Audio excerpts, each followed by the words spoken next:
Vamos iniciar a aula de Aerodinâmica 1, correspondente ao primeiro período do dia 26 de março de 2020.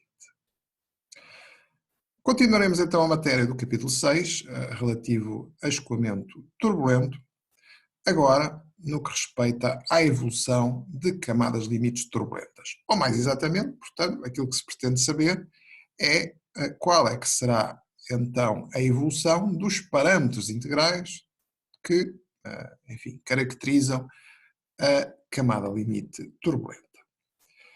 Esta matéria corresponde à secção 6.6 do livro de texto. Relembre-se então aquilo que fazíamos em regime laminar. E é natural, é lícito que pretendêssemos reproduzir esse procedimento agora em regime turbulento.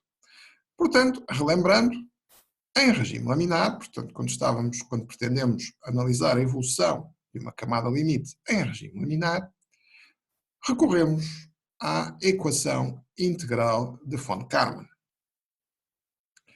Naturalmente que para o fazermos, na medida em que o escoamento de camada limite laminar, que é descrito em termos de condições de semelhança pelas equações de Faulkner-Scan, portanto, essas equações diferenciais ordinárias não têm, como sabemos, solução analítica.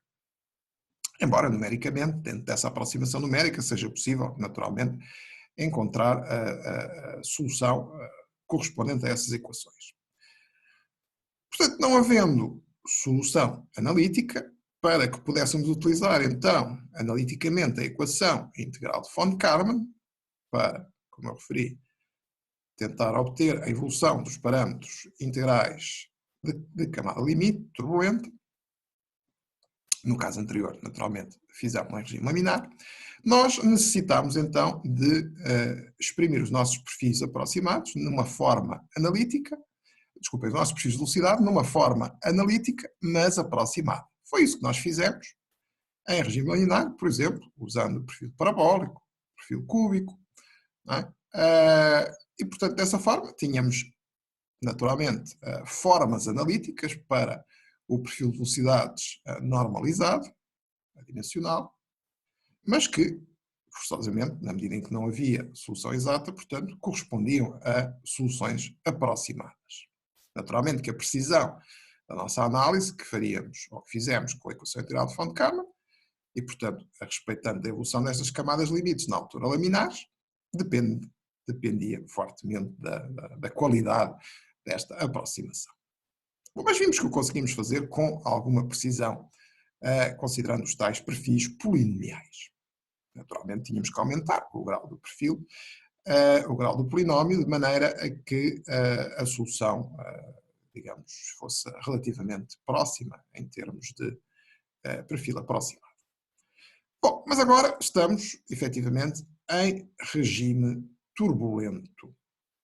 E o que acontece, aquilo que se verifica para uma camada limite turbulenta, na medida em que os mecanismos são diferentes, portanto deixamos de ter, efetivamente, uma solução de semelhança, porque agora estamos em regime turbulento.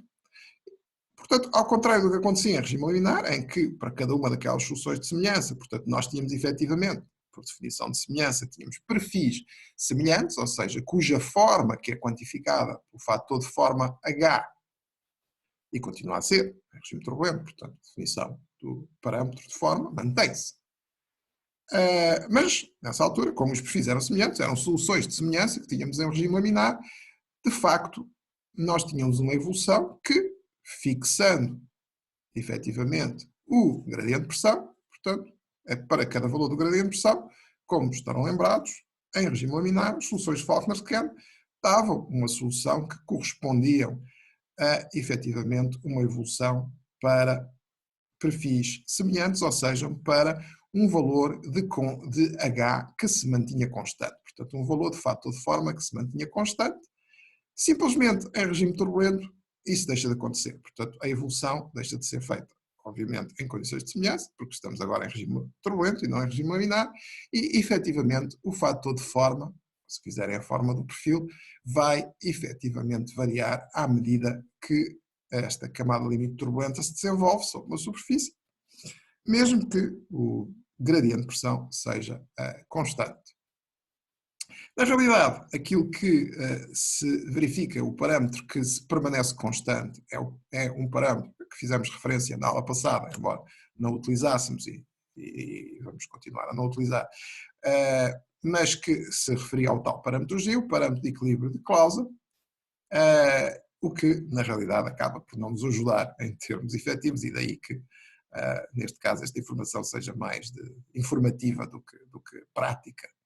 Portanto, se nós imaginarmos então que a nossa estratégia em regime de camada limite turbulenta seria, de novo, à semelhança do que fizemos em regime laminar, portanto, considerar perfis aproximados, e relembre-se que a forma de perfil aproximado que nós consideramos para regime turbulento, nós falámos nisso aqui há algum tempo, portanto, falámos na possibilidade de utilizar o tal lei de potência, portanto, para termos expressões analíticas, ou uma expressão analítica, dependendo de um determinado fator N, portanto, temos diferentes expressões quanto o fator N, mas a forma geral é a mesma, para efetivamente descrever então os nossos perfis de velocidade média, normalizados pela velocidade exterior, o E, em regime turbulento.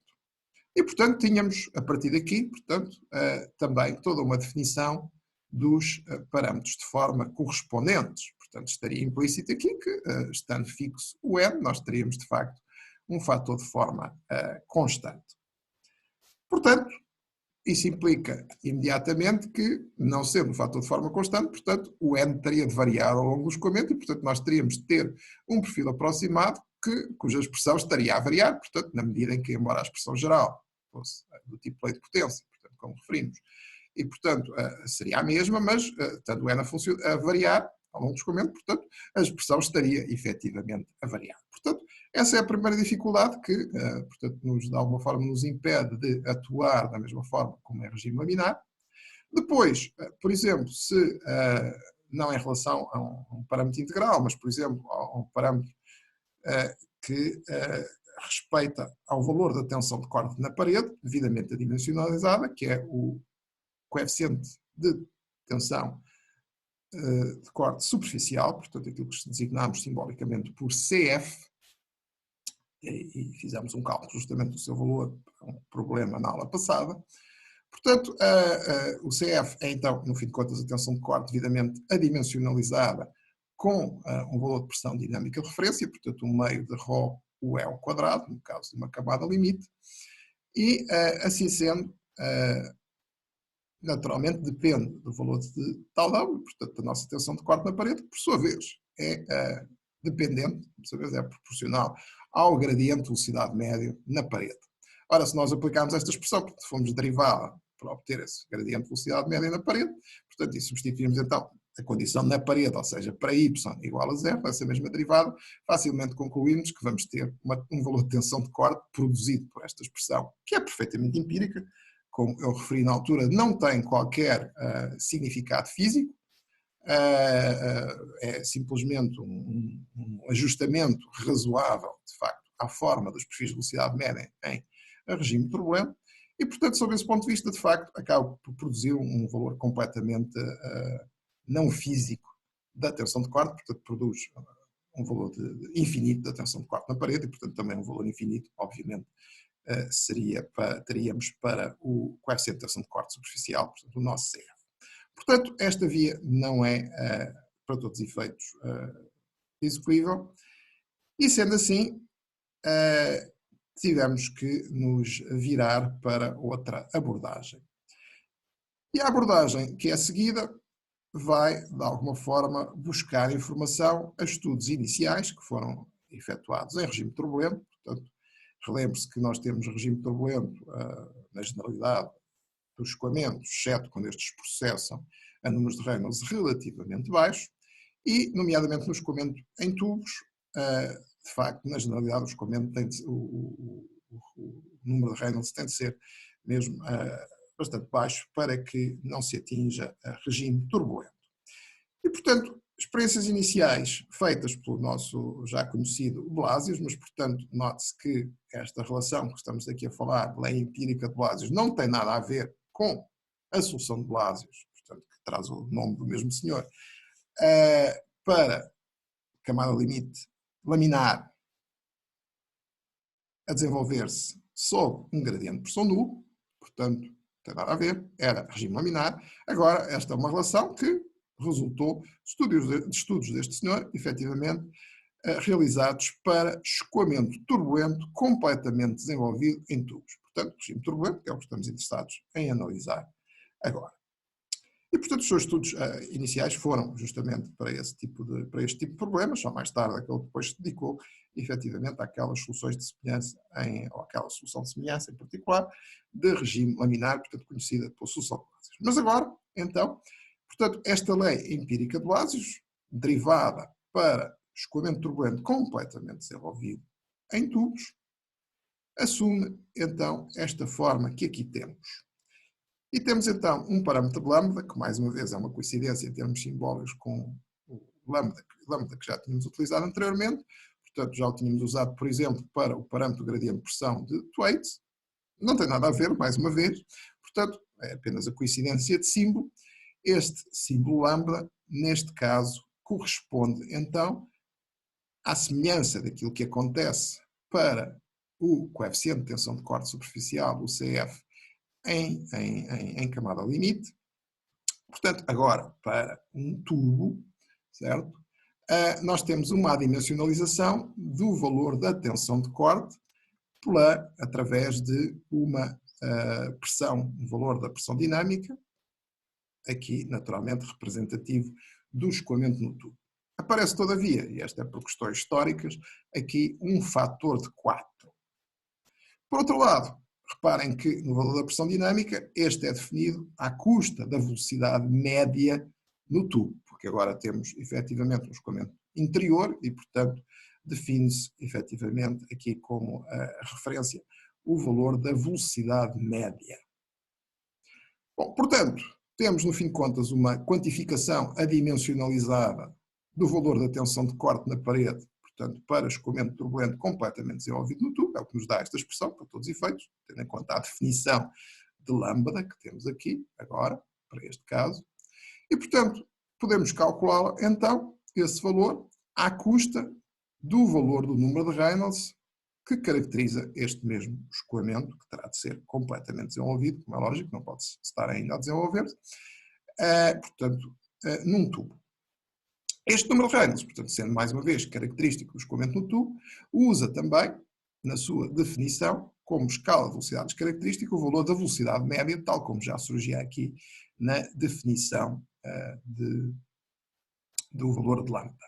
E, naturalmente, será uma escala de velocidades característica vezes um comprimento característico, para o tubo poderá ser o diâmetro que naturalmente é 2 vezes o raio, a dividir pela viscosidade cinemática, certo? Portanto, se nós sabermos efetivamente, quantificarmos, sabemos o valor da velocidade média, naturalmente, portanto, em função do caudal, a velocidade média é simplesmente o caudal volúmico que passa no tubo, a dividir pela área da secção do tubo, admitindo que o tubo tem secção constante, como é lógico, senão, para o mesmo caudal, naturalmente a velocidade média irá variar, reduzindo-se quando a secção aumenta e aumentando quando a secção se reduz, portanto, em função de uma variação de diâmetro, mas para já tubo, portanto, vamos admitir que tem efetivamente um diâmetro constante e, portanto, havendo, obviamente, manutenção do valor caudal, também o valor da velocidade média permanecerá constante.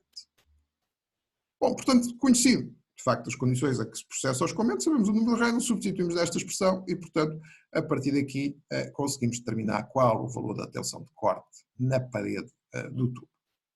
Portanto, ficando com um valor, obviamente, finito e não com um valor infinito, como tínhamos aqui. Mas voltemos um pouco atrás. Nós não estávamos, de facto, a pretender a evolução, portanto, da nossa camada limite turbulenta num tubo. Nós estávamos a pretender, ou o escoamento turbulento num tubo. Estávamos a pretender analisar a evolução da camada limite turbulenta, portanto, num escoamento exterior, sobre uma superfície, um escoamento não confinado. E, portanto, para que é que isto nos serve? Se de facto isto corresponde a um tubo. Bom, justamente como esta via, portanto, esta lei de potência ficou inviabilizada, aquilo que ocorreu foi, bem, vamos utilizar isto como ponto de partida e estabelecer aqui um paralelo entre o que se passa no escoamento turbulento completamente desenvolvido no tubo e para o escoamento, então, de camada limite, que se trata de um escoamento exterior. Sendo assim, naturalmente que é preciso ajustar aqui as escalas. Ajustar escalas de comprimentos e, portanto, onde aparecerá o raio, e aqui temos naturalmente o diâmetro, que é 2 vezes o raio, portanto, iremos substituir pela espessura da camada limite, é isso que fará sentido em termos de ajustamento de escalas entre os dois problemas, portanto, aquilo corresponderá à dimensão que terá a espessura de uma camada limite. Repare-se que a camada limite num tubo, para escoamento completamente desenvolvido, portanto, desenvolve-se ao longo de toda a superfície do tubo, não é? Toda a superfície interior, uma vez que o escoamento é interior, e atinge o valor máximo, naturalmente, quando se encontram todas no eixo do tubo, portanto, correspondendo a uma espessura máxima de igual ao raio do tubo, ou metade do diâmetro, se preferirem. E, portanto, essa corresponderá também, digamos, à espessura, então, que nós temos de camada limite no tal escoamento exterior. Não é? Portanto, um paralelo, substituir onde tivéssemos R, portanto, o raio, iríamos substituir pela espessura de camada limite delta no nosso escoamento exterior. Depois, onde tivéssemos efetivamente a velocidade máxima, iríamos substituir então por o E, porque é justamente que isso acontece. Portanto, no nosso escoamento exterior, o valor da velocidade máxima, portanto, camada limite, é o E. Sendo assim, portanto, nós no tubo também teremos um valor de velocidade máxima que necessariamente, para o escoamento completamente desenvolvido, corresponde então à velocidade no eixo do tubo. E, então, faremos esse paralelo entre estas duas quantidades. Note-se que, todavia, a velocidade que estava a ser considerada como representativa do escoamento completamente desenvolvido no tubo era o valor de velocidade média. Portanto, o MED que estávamos a usar nestas relações. Portanto, de alguma forma, precisamos de ligar o MED ao máximo no nosso escoamento turbulento completamente desenvolvido no tubo. E devemos de ver isto de novo em detalhe, mas para já coloco aqui esta relação, que é a relação 659, que vocês encontram no livro-texto, na página 319, quando tratamos efetivamente, e voltaremos a este ponto, portanto, quando nos preocuparmos efetivamente com o desenvolvimento do escoamento no interior do tubo. Mas para já, portanto, focamos em camada limite, mas precisamos desta relação para um tubo, uma vez que estas relações de partida que estamos a usar para camada limite se baseiam então naquilo que se passa, naquilo que foi observado experimentalmente para o escoamento no interior do tubo. E, portanto, se nós admitirmos, portanto, o nosso comportamento de camada limite em termos de, aqui voltamos um pouco atrás, portanto, utilizando a lei de potência, certo? Agora, para aproximarmos o perfil de velocidades, apenas isso, mais nada, e, portanto, de alguma forma, conseguirmos obter uma relação entre velocidade média no tubo e velocidade máxima, e, portanto, substituindo para esse efeito na nossa lei de potência o valor típico de n igual a 7, nós conseguimos efetivamente relacionar então a velocidade média com a velocidade máxima, resultando um valor próximo de cerca de 0,8. Portanto, o valor da velocidade média será tipicamente então cerca de 20% abaixo do valor da velocidade máxima. E sendo assim, podemos efetivamente substituir nestas relações e então reescrever, portanto, fazendo este paralelo, substituindo em todo lado estas relações e também o valor de velocidade média pela velocidade máxima, tendo em conta este fator de 0,8, que seria coerente então com utilizarmos na descrição do perfil de velocidades média, como referi, uma lei de potência com n 1/7. Bom, resulta então para esta expressão, que resultaria daqui, não é? Já convertido o médio em o E, portanto, e ficando o nosso tal W e o Rho. Do outro lado, portanto, desta expressão, substituindo também o nosso número de Reynolds e fazendo a relação no que respeita a 2 vezes R, portanto, que se trata de diâmetro para delta, ficamos do outro lado com esta expressão. Portanto, trata-se apenas de trabalhar algebricamente estas relações, feitas, portanto, estas substituições, portanto, correspondentes à nossa hipótese, portanto, de que será válida este paralelo entre o escoamento completamente desenvolvido num tubo, em regime turbulento, e a nossa camada limite em regime turbulento também. Ora bom, assim sendo, já temos um ponto de partida, porque, relembre-se, a equação integral de von Karman, teremos de rever justamente, andar um pouco para trás, ok? E relembrar aquilo que fizemos na altura em mecânica dos fluidos em regime laminar. Por exemplo, para gradiente de pressão nulo, portanto, para o escoamento sobre uma placa plana, não confinada, teremos nesse caso gradiente de pressão nulo, a relação que corresponde então à equação integral de von Karman corresponde a efetivamente esta expressão que aqui está, e portanto que é independente de termos regime laminar ou regime turbulento, como é lógico. Portanto, aplica-se sempre a ambos os regimes, e tal como aplicámos em regime laminar, agora vamos aplicar também em regime turbulento. Naturalmente, o que é diferente são os valores dos parâmetros que daqui surgem, certo? E que serão diferentes em regime laminar, os que obtivemos, e agora em regime turbulento também. Bom, deste lado aparece-nos a taxa de crescimento da espessura da quantidade de movimento, portanto o nosso θ, ou globalmente, portanto dθ dx, tal como fizemos na altura também em regime laminar, nós podemos, através da nossa expressão analítica, para o perfil de velocidades média, portanto, obviamente uma expressão aproximada, fizemos isso em laminar, portanto sabíamos o fator que relacionava θ com delta. E portanto, em regime laminar, relembre-se, era à volta de 1/7, essa relação entre θ e delta. Agora, em regime turbulento, portanto, neste caso, não utilizamos a solução de Blasius, portanto, utilizamos o nosso perfil de lei de potência aproximado, com n igual a 7, de facto, a razão entre θ e delta é à volta de 1/10. Se quisermos ser mais precisos, não é exatamente 1/10, nem 7/70, portanto, que seria 1/10, mas sim 7/72, quando vem é relativamente próximo de 1/10. Mas, portanto, este é o valor exato que resulta, então, da nossa lei de potência quando substituímos n igual a 7. E então, vamos usar o valor mais exato, em vez de, vamos aqui aproximadamente igual a 1/10, vamos usar 7/72, portanto, d delta dx. Com isso passamos de θ para delta, aqui na taxa de crescimento. E, portanto, isto permitir-nos então, obter uma expressão para a evolução de delta com x, da mesma forma como o fizemos, naturalmente considerando um perfil aproximado, um perfil médio aproximado diferente, na sua expressão analítica, em regime laminar, naturalmente, o perfil tem outras características. Aqui, em turbulento, voltamos a introduzir aqui, então, a nossa lei de potência, partindo desta relação, que veio, então, do tal paralelismo entre um tubo e a camada limite, em regime turbulento. Foi a maneira de darmos a volta à coisa. E, portanto, se, efetivamente, agora temos aqui esta expressão, não é? Portanto, o nosso θ sobre ρ ao quadrado, que corresponde a esta relação, ok? De acordo com o tal paralelismo entre as duas situações que vimos há pouco, portanto, temos aqui, se podemos substituir deste lado, esta relação, certo? Do outro lado, temos então, para gradiente de pressão nula em regime turbulento, de acordo com o nosso perfil aproximado, 7/72 d delta dx. Portanto, vai ser isto igual a isto, ok?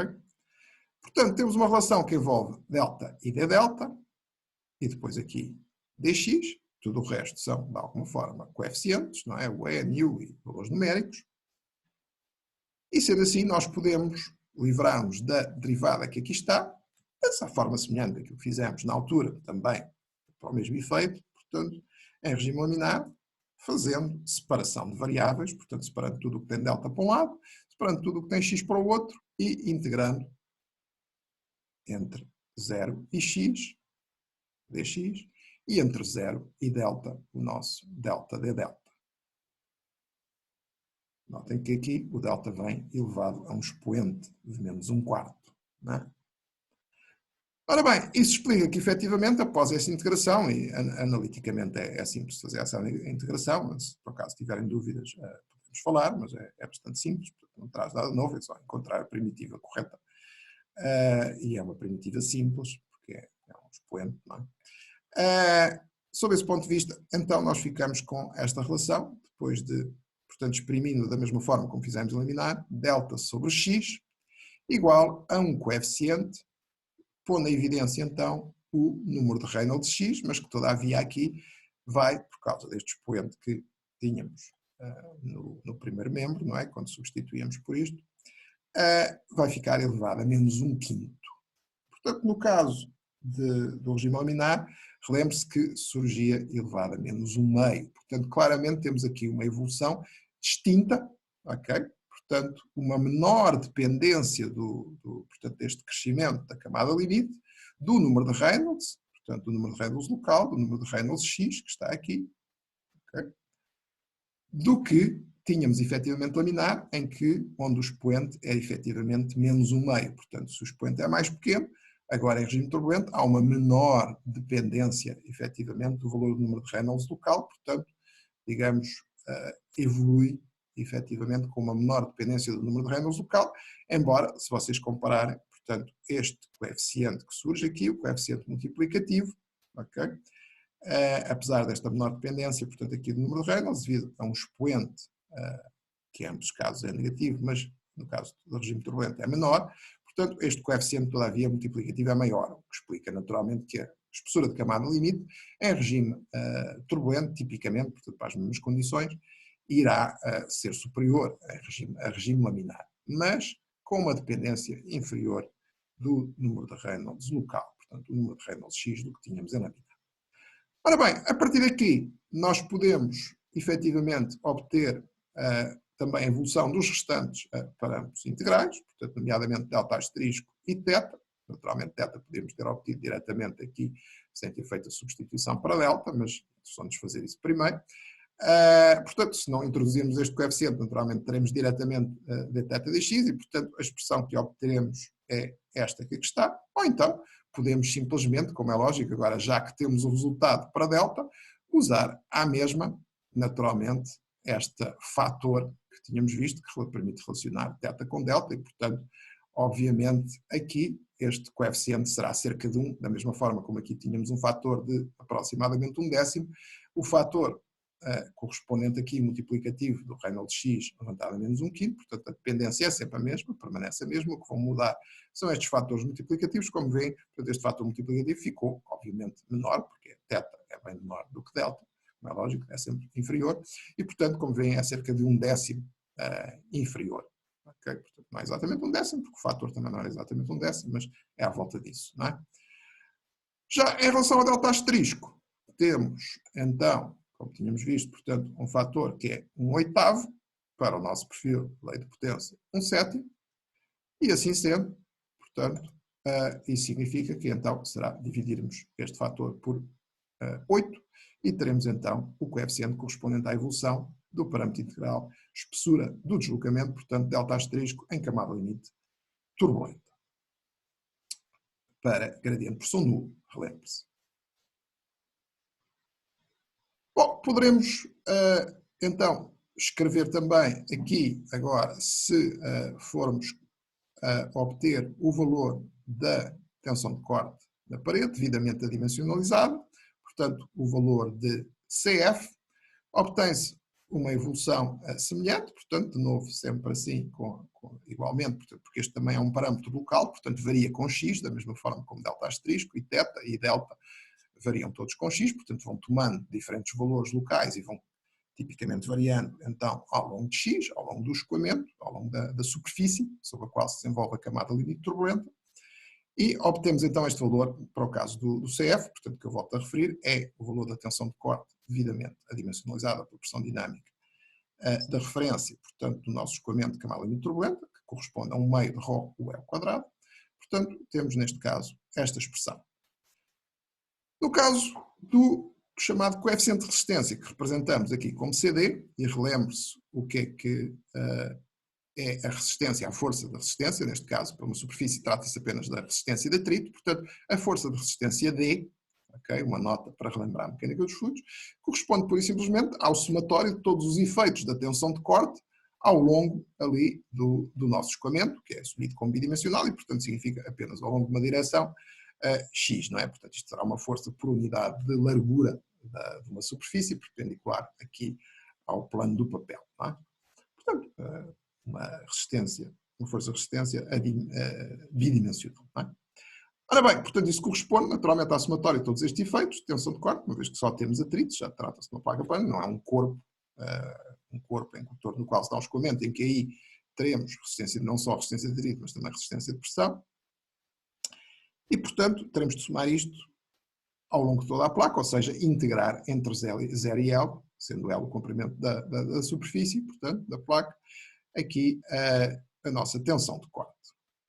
Para obtermos o coeficiente adimensional da força da resistência, portanto o CD, das duas uma, ou pegamos neste valor de D, portanto é o resultado do somatório de todas estas contribuições da tensão de corte, que vai variando localmente ao longo de X, daí a necessidade de se fazer esta integração. Portanto, calculamos este valor e depois adimensionalizamos devidamente, mais uma vez, pela pressão dinâmica de referência do nosso problema, que será aqui um meio de ρ o L quadrado, mas não basta, porque se trata aqui de uma força por unidade de comprimento, portanto ainda teremos de dividir por uma área por unidade de comprimento, a área que será a área da placa por unidade de comprimento, corresponde ao comprimento L da placa. Okay? Portanto, a força tem dimensões distintas da tensão de corte, como é lógico. Okay? Ou então, por isso simplesmente, se preferirmos, calculamos diretamente a partir do tal W, devidamente adimensionalizado, ou seja, o CF, tal W, é dividido por um meio de ρ, o L quadrado, e que vamos integrar, como é um coeficiente adimensional, entre 0 e 1, naturalmente, sendo que a nossa coordenada também terá de ser adimensionalizada, portanto, tornada em x sobre L. Na prática, como vê, o L é constante, portanto, vai passar para aqui e vai dar a mesma expressão que tínhamos lá em cima, quando dividimos por um meio de ρ, o L quadrado. Portanto, por uma via ou por outra, portanto, podemos obter este coeficiente de resistência que nos permite, portanto, no fim de contas, quantificar de uma forma adimensional a força de resistência que sofre, efetivamente, a superfície sobre a qual se desenvolve a camada limite turbulenta, neste caso, em gradiente de pressão nula. E, portanto, mais uma vez a dependência é a mesma com menos um quinto, mas notem que, como este parâmetro, a força já é um parâmetro integrado de evoluções locais, ok? Portanto, o número de Reynolds já não é Reynolds X, é Reynolds de todo o problema, já não é local, é Reynolds baseado no comprimento da placa L. Portanto, não obtemos cada valor para um comprimento X, obtemos um valor que é característico de toda a superfície da placa. Okay? E, portanto, neste caso, o valor que resulta, o coeficiente que resulta é 0,072. Mas, portanto, cuidado, notem a diferença. Em todos estes são parâmetros locais, portanto, Reynolds X, aqui é global o nosso CD e, portanto, é Reynolds L. Corresponde à força, okay? Que já é uma integração de um parâmetro local, a tensão de corte na parede, ao longo de toda a placa.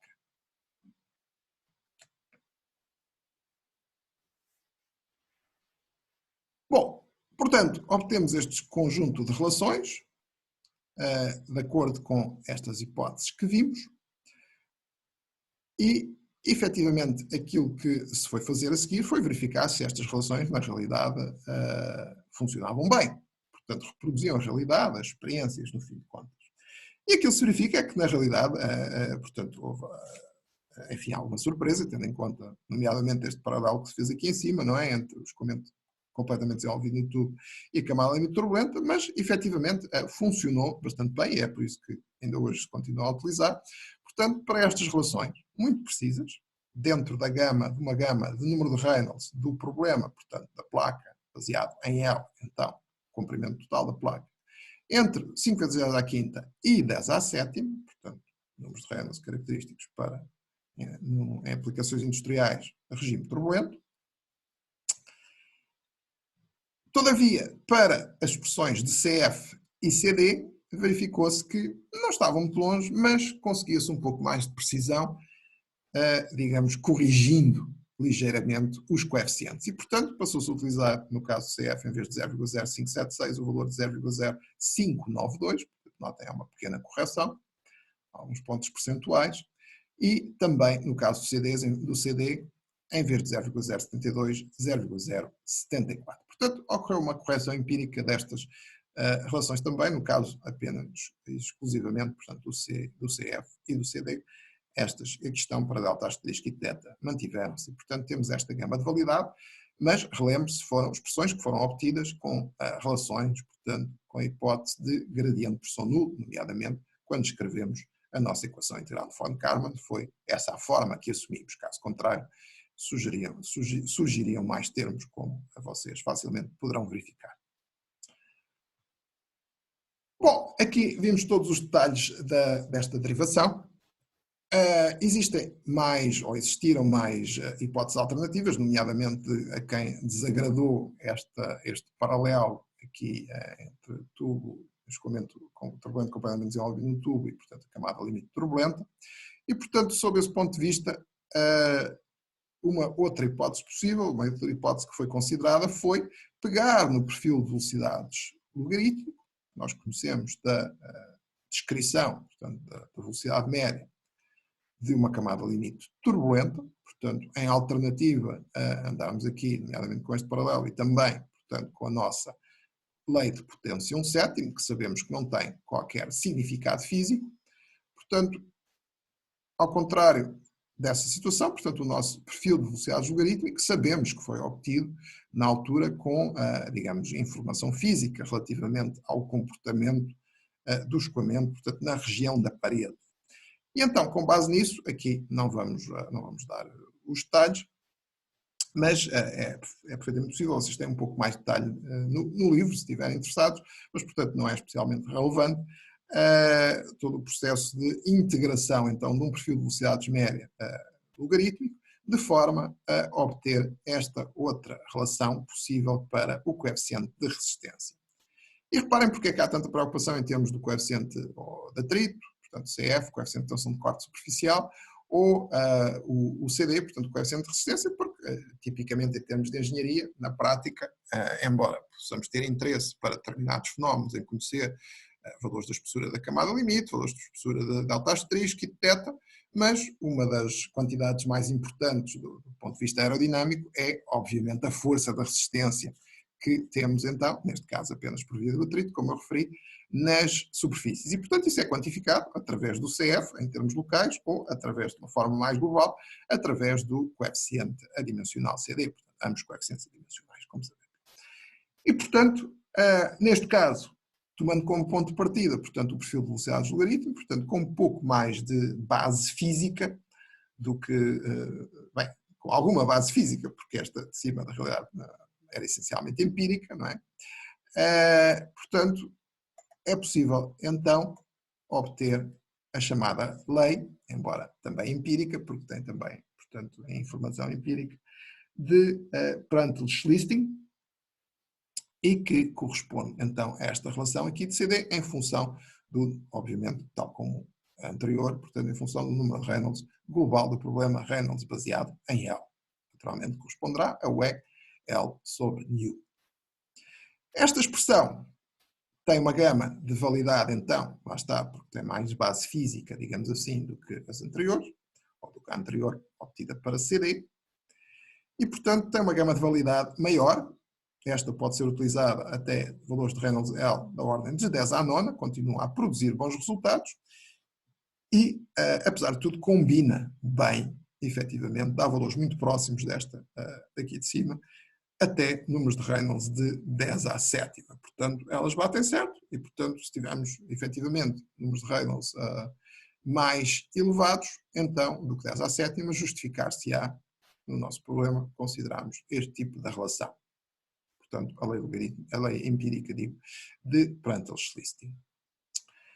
Bom, mas tratavam-se então de relações para gradiente de pressão nulo, portanto, que se encontrará sujeita a camada limite turbulenta. Nem sempre será esse o caso, como é natural, portanto, interessava-nos ter uma relação mais geral, e aqui, mais uma vez, não iremos fornecer os dados da obtenção desta expressão, mas temos, alternativamente, também a lei empírica de Ludwig-Tillman, que nos permite, naturalmente, é aplicável para gradiente de pressão nulo, tal como as anteriores, e certamente não deverá produzir resultados muito, muito distintos, mas ela permite também, tem essa vantagem, portanto, essa generalidade, obter resultados para no gradiente de pressão não nulo. E, portanto, será esta a relação a utilizar nesses casos. Aliás, é esta, pela sua generalidade, portanto, permitindo, na medida em que permite considerar esses valores de gradiente de pressão não nulo também, portanto, será esta a relação que é utilizada no conhecido método de Head, que, à semelhança, por exemplo, do método Thwaites, que estão neste momento a utilizar no contexto do vosso trabalho computacional, vosso trabalho de grupo, para prever a evolução de uma camada limite laminar, até inclusivamente, portanto, incluindo transição, efeitos de transição e separação. Portanto, temos o equivalente que corresponde ao método Head para regime turbulento. E, portanto, no contexto desse método, a expressão, a relação que é utilizável para obter o coeficiente de tensão de corte superficial, portanto, o CF, tensão de corte na parede adimensionalizada, é efetivamente esta lei empírica de Ludwig Tillman, que, como veem, é função, portanto, temos aqui um coeficiente, vezes 10, levantado a outro coeficiente, que é negativo, que multiplica pelo valor do fator de forma H do nosso perfil. Portanto, teremos, de alguma forma, de ter maneira de quantificar, então, esse mesmo fator de forma a partir dos parâmetros integrais de camada limite. E depende também de um número de Reynolds local, neste caso, baseado na espessura da quantidade de movimento, portanto também, mais uma vez, um parâmetro integral de camada limite elevado a um expoente menos, também negativo aqui, menos 0,268. Esta expressão produz valores bastante precisos para números de Reynolds relativamente elevados, todavia, tal como qualquer uma das outras, como veem, portanto, tem limites em termos da sua precisão para números de Reynolds baixos. Portanto, em números de Reynolds baixos, de facto, começa a haver alguma perda de precisão, mas isso é genérico de todas estas relações empíricas. Não há, digamos, não há muita volta a dar, existem grandes dificuldades em prever, efetivamente, o comportamento da camada limite turbulenta quando nos encontramos a números de Reynolds relativamente baixos, mas ainda assim correspondente a regime turbulento. Isto porque, lá está, começamos a ter, digamos, uma situação que não é bem carne nem peixe, como se costuma dizer, e, portanto, já sendo turbulento, encontra-se a valores de número de Reynolds que virtualmente poderíamos até encontrar em regime laminar.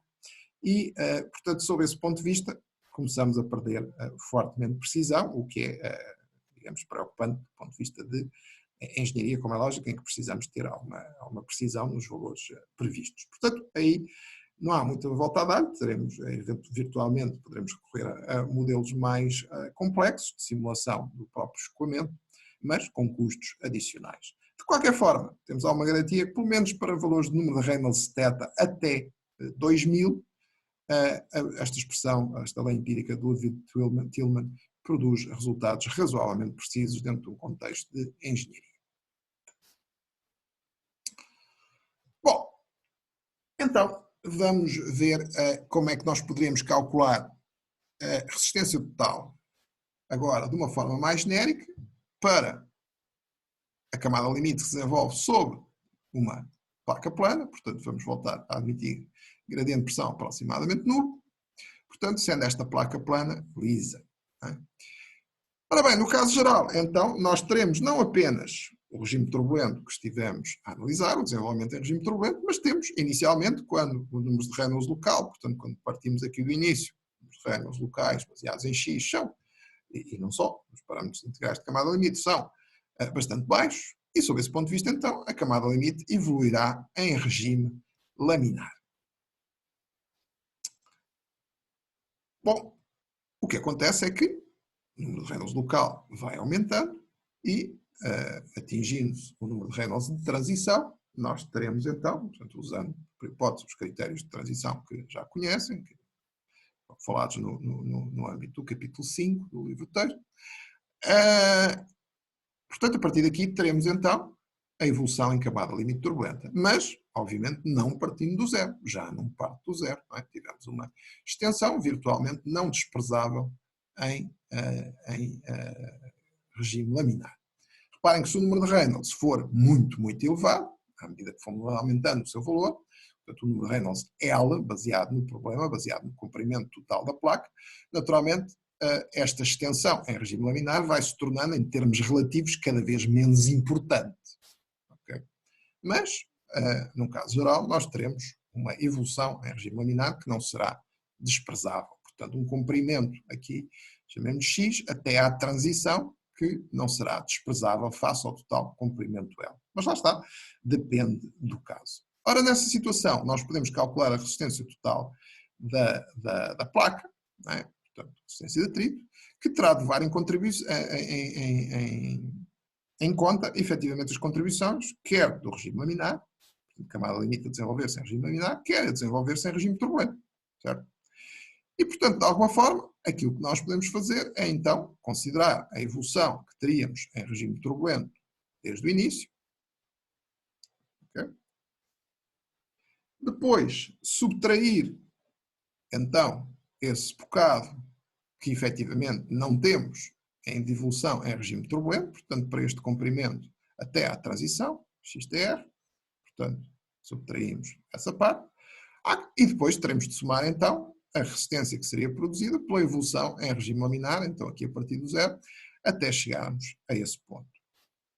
Isso pode ser expresso em termos adimensionais, portanto, adimensionalizando a força de resistência, portanto, na forma do coeficiente adimensional de força de resistência, nós que o chamamos CD, portanto, neste caso CD total, pode ser expresso, então, esta expressão, portanto, podemos escrevê-la simplesmente deste modo, portanto, essa adição e subtração das contribuições.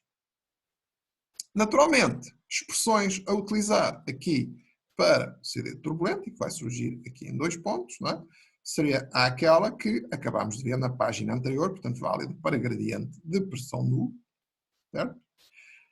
Já no que respeita a esta contribuição laminar, que teríamos de adicionar aqui relativamente àquela parte inicial do desenvolvimento de camada limite sobre a placa, naturalmente, se é laminar, placa plana, gradiente de pressão nu, será a correspondente à solução de Blasius e, portanto, será a expressão aplicada apenas, portanto, até à transição, ok? Portanto, até à transição.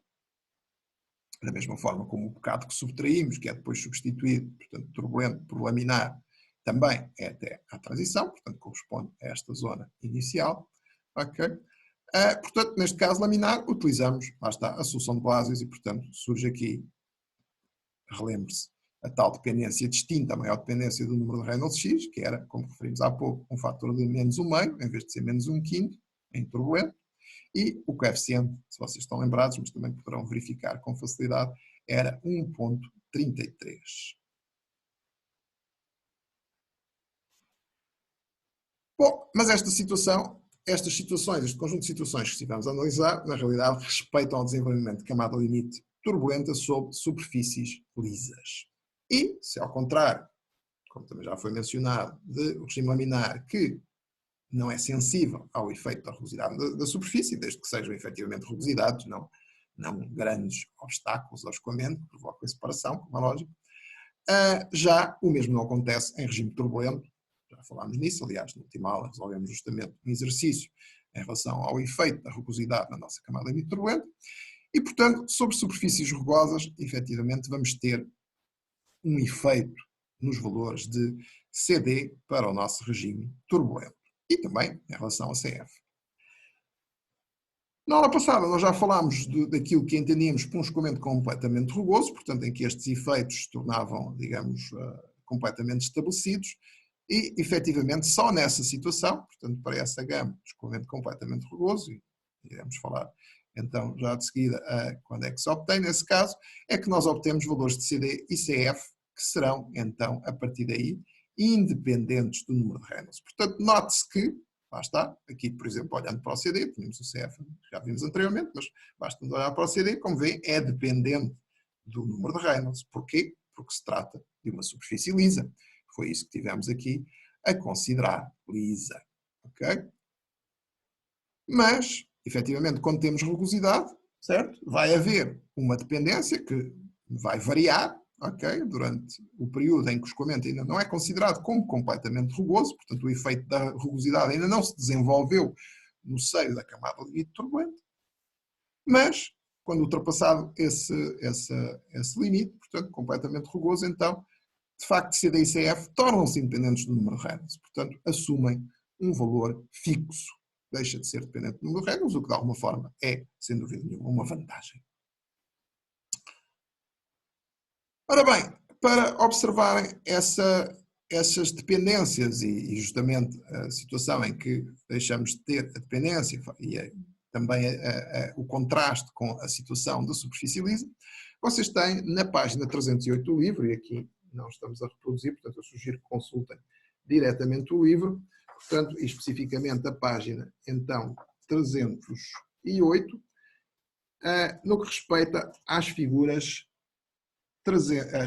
6, 31, A e B, portanto, onde tem em cima, portanto, a linha A, as evoluções locais em função de x, ou do número Reynolds x, e, portanto, para CF, que é um parâmetro que varia localmente, varia com x, e depois, em baixo, na linha B, da mesma figura, 631, na mesma página, 308, tem, então, a dependência de CD, que essa, obviamente, não é local, depende do número Reynolds L, portanto, para o problema global. Certo? E, portanto, aí o que vem é que tem diferentes valores, consoante o caso, CF ou CD, respectivamente, de números de Reynolds, ou local ou global, portanto, nas abscissas, e depois tem nas abscissas verticais, portanto, correspondentes a curvas que descem, à medida que os números Reynolds ou local ou global vão aumentando, portanto, o valor também que vai quantificar os efeitos da rugosidade através de um número de Reynolds baseado na escala, que quantifica justamente a dimensão da rugosidade, epsilon, tal como tínhamos usado já na última aula.